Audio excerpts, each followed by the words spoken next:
Whether an organization's total rewards practices are competitive has a significant impact on employees' views of compensation fairness.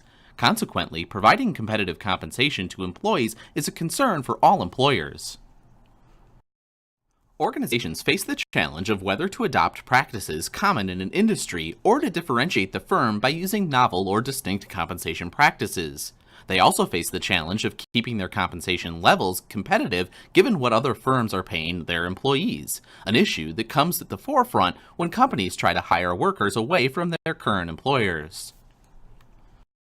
Managers consider compensation mix and competitive position when developing their reward strategies. Many organizations use a quartile strategy to establish policies about where they wish to be positioned in the labor market, as illustrated here.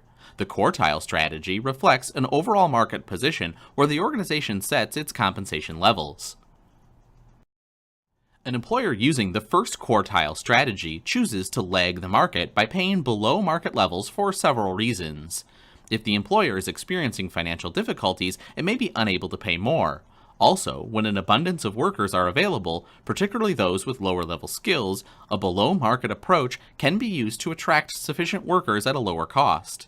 The downside of this strategy is that it increases the likelihood of higher worker turnover and low employee morale. If the labor market supply tightens, then attracting and retaining workers will become more difficult. Organizations may adopt this strategy during recessionary times only to discover that when the economy gets better, turnover increases.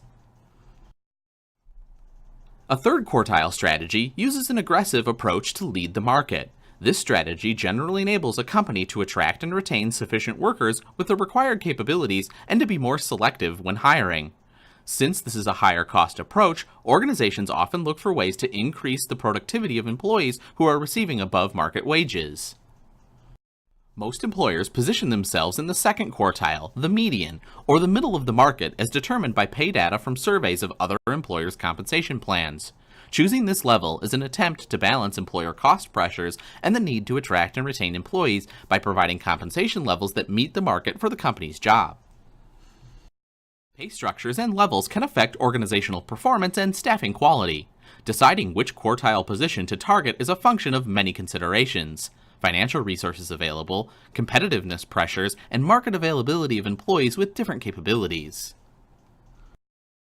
These decisions about compensation mix and competitive position are related and should be addressed as part of a comprehensive total reward strategy.